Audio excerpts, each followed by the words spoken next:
Assalamu alaikum tout le monde, c'est votre frère Sersi. Aujourd'hui, on va parler les événements les plus importants de la biographie du prophète Mohammed sallallahu alayhi wa sallam. La vie du prophète Mohammed sallallahu alayhi wa sallam se divise en trois étapes. Première étape, de sa naissance en 571 après Jésus-Christ à sa mission en 510 après Jésus-Christ. Les événements les plus importants en sont sa naissance le lundi 12 du mois Rabiul Awwal de l'année de l'éléphant en 571 après Jésus-Christ à la Mecque dans la maison d'Abu Talib qui se trouve dans le ravin de Bani Hashim. Au moment de sa naissance, sa mère vit sortir une lumière qui alluma les terres de la Syrie Sam. Le monde s'est donc réjoui à sa naissance. Son père mourut alors qu'il était un cambrion. Halima Sadia l'allaita. Il resta alors 5 ans chez Bani Saad dans le désert. Puis il fut rendu à sa mère. Sa mère mourut alors qu'il avait que 6 ans et son grand-père le prit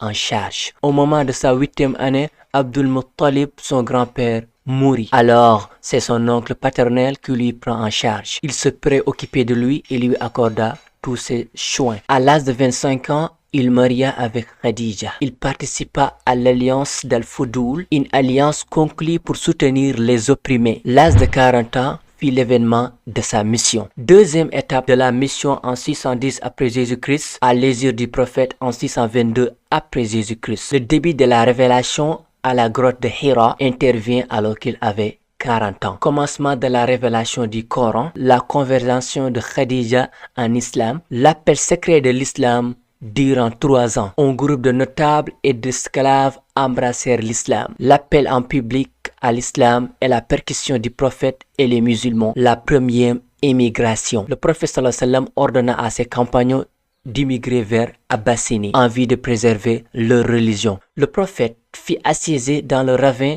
d'Abu Talib durant la 7e année de sa mission. Le prophète ordonna à ses compagnons d'émigrer vers Abyssinie pour la 2e fois. Après 3 ans de souffrance et de siège, le prophète sortit du ravin d'Abu Talib durant la 2e année de sa mission. La mort de Khadija, l'épouse du prophète sallallahu alayhi wa sallam, et celle de son oncle Abu Talib. L'intensification de la persécution contre le prophète sallallahu alayhi wa sallam et ses compagnons. Le prophète sallallahu alayhi wa sallam s'est rendu ensuite en Taïf pour la da'wa et retourna à la Mecque après avoir subi beaucoup de mal de la part des gens de Taïf. Le prophète sallallahu alayhi wa sallam fait de son mieux pour transmettre l'islam à la Mecque et en dehors de la Mecque. Le voyage nocturne, Al-Isra, et l'ascension Al-Mi'raj et la prescription de la prière pendant l'ascension. En l'an 10 ou 11 de la mission du prophète, les Ansar commencèrent à embrasser l'islam. La première et la seconde d'alliance Al-Aqaba, la propagation de l'islam à Médine. De l'émigration hijr en 622 après Jésus-Christ à la mort du prophète en 632 après Jésus-Christ. L'émigration du prophète et de ses compagnons à Médine. L'arrivée du prophète sallallahu alayhi wa sallam à Quba et son entrée à Médine. La construction de la mosquée du prophète. Le pacte signé entre les musulmans et les juifs. La fraternité entre les muhajirin et les Ansar. L'autorisation de donner pour combattre. La prescription du combat et la bataille que mena le prophète Mohammed sallallahu alayhi wa sallam. La bataille de Badr à la 2e année de l'hégire en 624 après Jésus-Christ. Ce fut le jour de Furqan, le discernement où Allah accorde victoire à son prophète et à ses serviteurs croyants. La bataille d'Uhud durant la 3e année en 625 après Jésus-Christ. C'est à cette bataille que plus de 70 musulmans furent tués, dont Hamza, le lion d'Allah, que le visage du prophète Muhammad sallallahu alayhi wa sallam fit fracturer, que ses incisives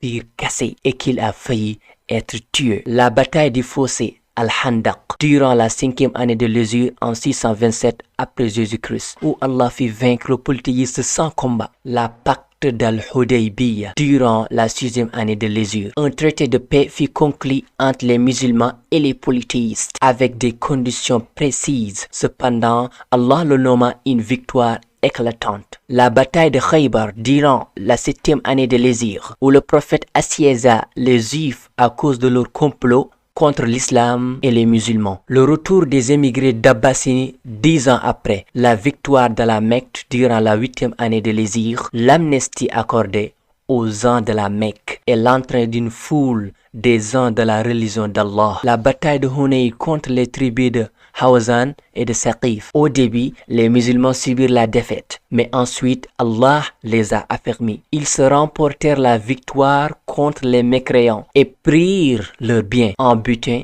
Ensuite, les gens de cette tribu embrassèrent l'islam. L'islam et le prophète leur rendit leur bien. Beaucoup de Mecquois embrassèrent l'islam. La bataille de Tabouk durant la 9e année de l'Hégire. Le prophète sallallahu alayhi wa sallam sortit avec une armée de 30 000 hommes pour rencontrer les Byzantins qui ressemblèrent les foules en vue de conquérir la terre de l'islam. Les hypocrites et certains musulmans n'y participèrent pas. Puis Allah accueillit le repentir des croyants. Le prophète ordonna à Abu Bakr de guider les gens et d'accomplir le pèlerinage à la Mecque avec eux.